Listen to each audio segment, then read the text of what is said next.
राधा की बात हो और कृष्ण का जिक्र न हो, भला यह कैसे संभव है? राधा कृष्ण को एक दूसरे के बिना अधूरा माना जाता है, तभी तो सभी भक्त कृष्ण को राधा कृष्ण के नाम से पुकारते हैं। यह दोनों नाम एक दूसरे के लिए ही बने हैं और इन्हें अलग नहीं किया जा सकता। आइए पढ़ते हैं श्री राधा कृष्ण के पवित्र प्रेम की अलौकिक कथा। कृष्ण की बचपन की सखी और प्रेमिका राधे उनको बिल्कुल अलग तरीके से देखती थी। राधा कौन थी? एक साधारण सी गांव की लड़की जो दूध का काम करती थी। लेकिन राधा के नाम के बिना कृष्ण का नाम अधूरा माना जाता है, क्योंकि कृष्ण के प्रति उनमें अत्यंत श्रद्धा और प्रेम था। हम कृष्ण राधे कभी नहीं कहते हैं, हम कहते हैं राधे कृष्ण। एक साधारण सी गांव की लड़की इतनी महत्वपूर्ण हो गई जितने कि स्वयं कृष्ण, और कहीं कहीं तो वे कृष्ण से भी ज्यादा महत्वपूर्ण हो गई है। कृष्ण के बारे में राधा कहती है, कृष्ण मेरे भीतर हैं, मैं कहीं भी रहूं वे हमेशा मेरे साथ। कृष्ण के सांवले होने पर भी हर कोई उन पर मुग्ध था। ऐसा इसलिए था क्योंकि वे हर समय मुस्कुराते रहते थे। राधा और श्री कृष्ण का प्रेम अमर है। राधा ने श्री कृष्ण से और श्री कृष्ण ने राधा से निस्वार्थ और आत्मिक प्रेम किया था। इसी प्रेम का कारण आज श्री कृष्ण के नाम के आगे राधा लगता है राधे कृष्ण। कोई रुक्मिणी कृष्ण क्यों नहीं कहता, जबकि रुक्मिणी भी तो राधा की तरह प्रेम करती थीं। अन्य पौराणिक कथाओं के अनुसार राधा श्री कृष्ण से 5 वर्ष बड़ी थी। राधा ने श्री कृष्ण को पहली बार जब देखा था, जबकि उनकी मां यशोदा ने उन्हें ओखल से बांध दिया था। उन्हें देखकर राधा बेसुध सी हो गई थी और उनके प्रेम में पड़ गई थी। उन्हें लगा था कि यह किसी पूर्व जन्म का रिश्ता है। कुछ लोग कहते हैं कि वह पहली बार गोकुल अपने पिता वृषभानु जी के साथ आई थीं, तब श्री कृष्ण को पहली बार देखा था।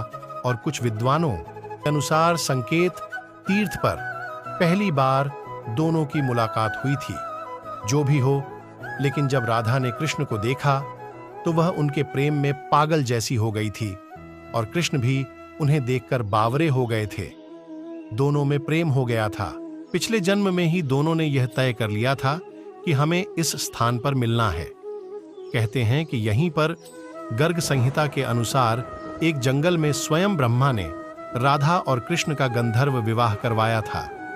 यहां हर साल राधा के जन्मदिन यानी राधाष्टमी से लेकर अनंत चतुर्दशी के दिन तक मेला लगता है। मामा कंस ने भगवान श्री कृष्ण और बलराम को मथुरा आमंत्रित किया, तब पहली बार भगवान श्री कृष्ण और राधा अलग हुए थे। लेकिन विधि का विधान कुछ और ही था। राधा रानी एक बार फिर श्री कृष्ण से मिली। राधा कृष्ण की नगरी द्वारिका जा पहुंची और जब कृष्ण ने राधा को देखा तो बहुत प्रसन्न हुए।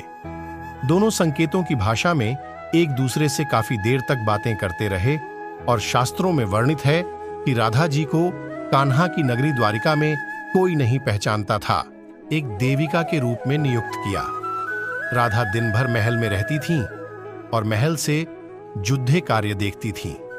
मौका मिलते ही वह कृष्ण के दर्शन कर लेती थीं, लेकिन सांसारिक जीवन से उनकी विदाई की बेला करीब आई तो कृष्ण से दूर जाने पर मजबूर हो गईं। इसलिए एक शाम वह महल से चुपके से निकल गईं और न जाने किस ओर चल पड़ डधीं। उन्हें नहीं पता था कि वह कहां जा रही हैं, लेकिन भगवान श्री कृष्ण जानते थे। धीरे धीरे समय बीता। राधा रानी बिल्कुल अकेली हो गई थीं और उन्हें भगवान श्री कृष्ण की आवश्यकता पड़ ढी।